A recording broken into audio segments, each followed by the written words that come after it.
pretty obvious at this point in 2016 that the superhero genre is here to stay. These movies seize a huge share of box office profits every single year, and it's not slowing down in the slightest. Going back just a decade, we've gotten at least 4 or 5 big superhero movies a year, sometimes 6.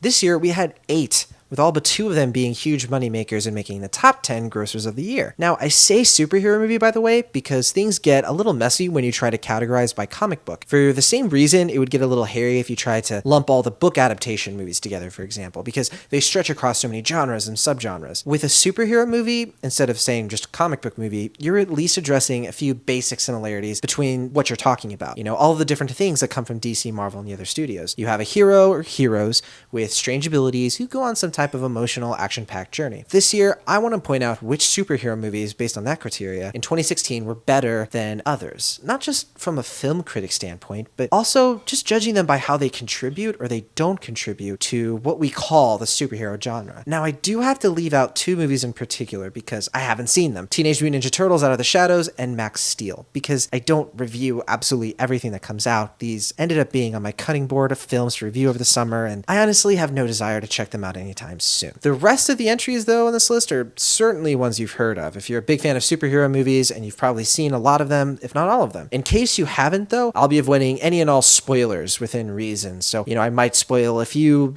big-ish things here and there, but nothing that would turn you off to seeing the movie for the first time. So, let's begin with the worst of the bunch, number 6, Batman v Superman: Dawn of Justice, or Batman vs. Superman: Dawn of Justice. I never really understood the titles, so anyway. The film critic in me can't stand this movie. It's an abomination of narrative, pacing, and character development to the point of almost being a parody. But the DC fan in me does have some nice things to say about it as well, notably from a visual standpoint. If you just look at the costumes, which are incredible, and the subject matter is at least interesting in theory, and most of the characters are well cast, with the exception of Jesse Eisenberg. Please don't fight me on this. The strange thing, though, is that despite being such a weak movie overall, it contains some of my favorite superhero moments of 2016, including Batman's warehouse fight, the Trinity stand against Doomsday, and Wonder Woman's theme music. Unfortunately, these bright spots just don't overshadow enough of the problems to redeem the rest of this, what I frankly call a frustrating embarrassment of a superhero movie. Number 5, Suicide Squad. For me, Suicide Squad was just barely better than Dawn of Justice, and mostly because the standards were probably a little lower, because this is a movie that features low-tier characters from comic books, and they're ones that I've always wanted to see on the big screen. It does have some of the same issues as Dawn of Justice, though, particularly when it comes to, style over substance with its visuals and plot, but the characters are a lot of fun to watch, and it is suggestive of a bigger, better DC Cinematic Universe or DC Extended Universe that we haven't really gotten to see enough of yet. Number 4, X-Men Apocalypse. I actually liked this one quite a bit, definitely more than most, and mainly because I've been hoping for a better realization of these characters since the 3rd X-Men movie. I know there was First Class, but these weren't the X-Men, and for the most part, Apocalypse is immensely entertaining lore for those longtime fans who've been waiting to see these characters in the right costumes with that just right look. It's nowhere near perfect, obviously, but there are enough great moments here to overlook some of what's basically a bland story with the checklist of characters that Fox has kind of gotten used to when it comes to X-Men movies. And I have to say, this is one of those superhero movies I walked away from wanting just a little bit more, which is a criticism as well as a compliment in this case. Number 3, Doctor Strange. Familiarity breeds contempt, and so it goes for some who view Doctor Strange as more of the same from Marvel.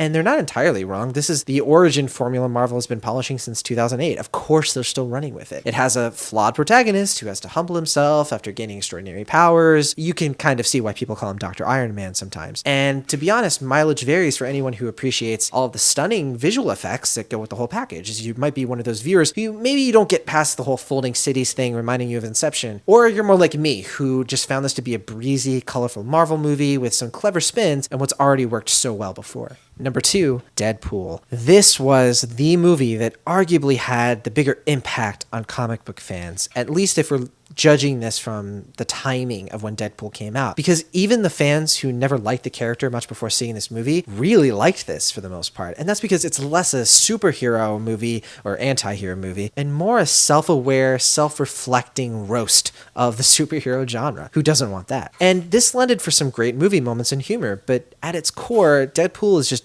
barely shy of real greatness, as it only manages to tackle a small handful of neat ideas over and over again, and the formula is not that far removed from a lot of the things that we've seen before. It won't be long before this movie feels a little bit dated, even though at the time it came out, it was lightning in a bottle. No one thought this one was going to work, but I do suspect that it's going to age a bit because it's such a movie of its time, which leads us to number 1, the best superhero movie of 2016, indisputably, unbelievably, no, I guess not unbelievably, because a lot of us saw this coming. Captain America Civil War. If you had to criticize Captain America Civil War for one thing, it might be that it almost has too much going on. But if what you're looking for is a dense spectacle that reshapes a cinematic universe with recognizable characters, then Civil War absolutely had you in mind. There were so many ways for this movie to completely fail. Just one thing had to go wrong. The villain could have been atrocious. New arrivals Black Panther and Spider-Man could have been mishandled completely. We could have gotten more Iron Man than Captain America. There were so many characters that they had to balance and juggle. The emotional stakes at the very end had to work just right, or else it would have been meaningless, and so on. And while it did stumble at times, Civil War pulls everything off that it tried to pull off in an entertaining, usually thrilling way. Close to everything we love most in the Marvel Cinematic Universe had a time to shine, believe it or not. Paid off after years of building and patience. It's similar to how a comic book event can impact longtime readers. This was a movie that was worthy of its title and then some.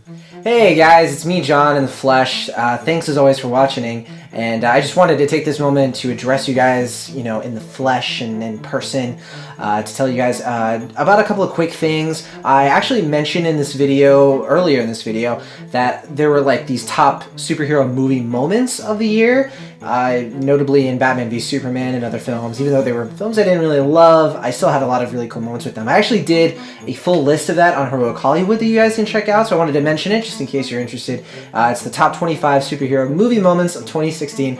That's the link below. If you're ever in the mood for like DC stuff, or I'm the DC editor at Heroic Hollywood, I do weekly editorial there. And one other thing I actually wanted to tell you guys about, because I know that you guys really liked the Moana video review that I did a few weeks back.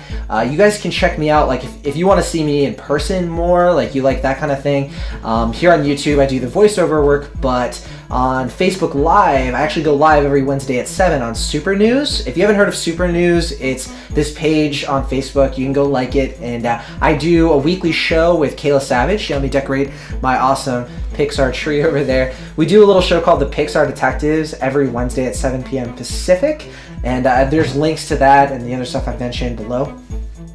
Check it out. It's really fun. We talk to you guys in person. We answer questions that you guys have live, and the best thing is we do giveaways every week, stuff that has to do with Pixar, obviously, and we give away like shirts and movies and different things like that, and we just nerd out about Pixar movies for like 30 minutes to an hour. It's pretty fun, and thanks as always for watching this, guys. Don't forget to subscribe and all of that good stuff. You know what to do, and I will see you guys again next week. Can't wait.